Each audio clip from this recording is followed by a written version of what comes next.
Halo teman-teman, assalamualaikum warahmatullahi wabarakatuh. Pandemi ini gimana kabarnya? Pasti baik-baik saja kan?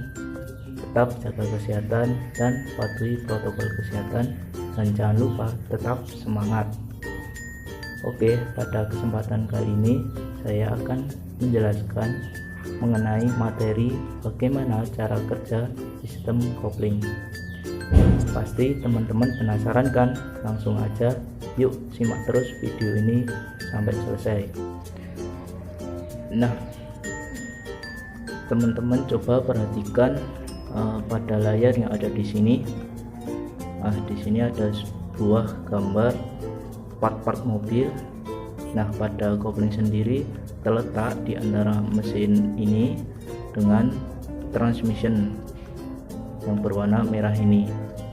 Nah, dari fungsi kopling sendiri untuk menghubungkan dan melepaskan tenaga dari mesin ke transmission melalui pedal kerja selama perkaitan roda gigi. Oke, selanjutnya ada beberapa komponen pada kopling. Nah, di sini yang pertama ada clutch disc yang berfungsi untuk memindahkan tenaga dari mesin ke transmisi dengan lembut tanpa terjadi slip. Dan yang kedua ada clutch cover, berfungsi untuk sebagai penutup kopling yang bersentuhan langsung dengan kampas kopling. Dan yang ketiga ada diafragma spring, berfungsi untuk menekan dan menarik pressure plate pada clutch cover. Dan yang keempat ada release bearing, berfungsi untuk menekan dan menarik diafragma spring pada clutch cover.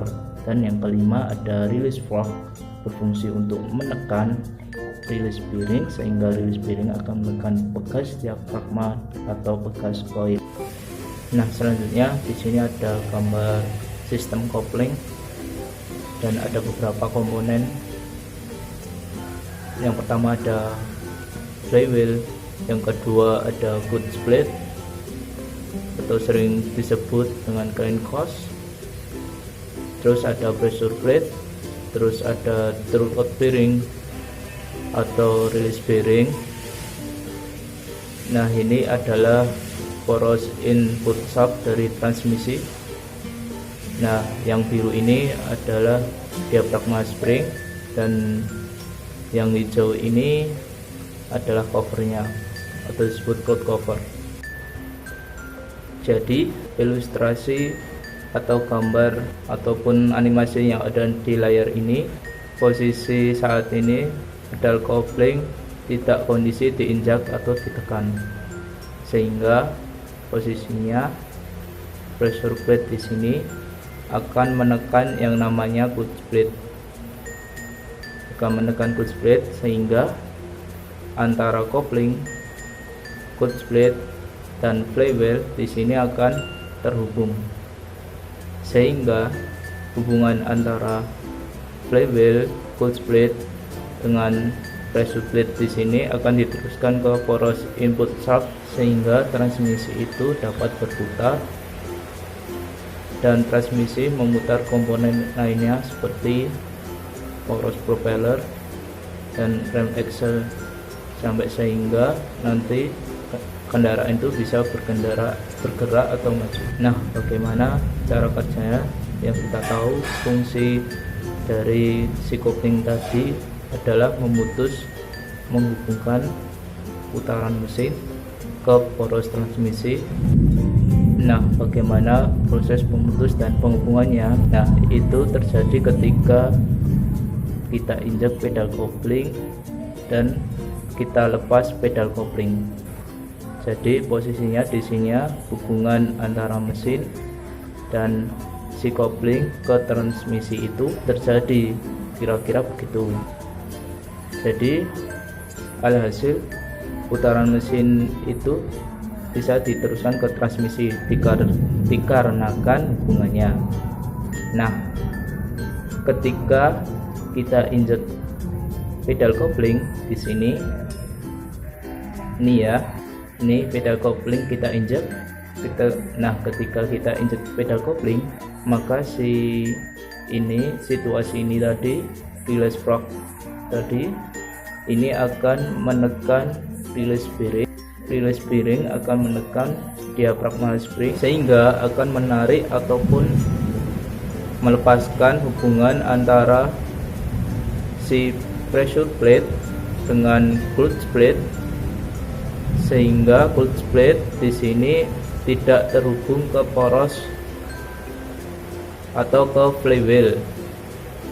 Alhasil putaran mesin tidak akan sampai ke transmisi. Dengan begitu posisi kendaraan tidak lagi bergerak dikarenakan putaran mesin. Jadi kendaraan itu bisa jadi diam ketika tidak bergerak dalam kondisi netral. Jadi ketika pedal koplingnya kita lepas, nah di sini akan terjadi suatu hubungan kembali antara si pressure plate, clutch plate, dan flywheel, sehingga hubungan antara putaran mesin ke poros transmission akan terhubung. Maka di sini akan terjadilah suatu siklus perpindahan tenaga yang dari putaran flywheel ke transmisi, sehingga tenaga yang diterima oleh poros input shaft akan dirubah melalui tingkat kecepatan yang sudah ada di transmisi tersebut. Oke, terima kasih sudah menonton pemaparan video dari saya yang mengenai materi sistem kerja pada kopling. Nah, dengan materi ini semoga bermanfaat dan bisa diaplikasikan dalam kehidupan sehari-hari. Oke, terima kasih, sampai jumpa lagi di pertemuan berikutnya.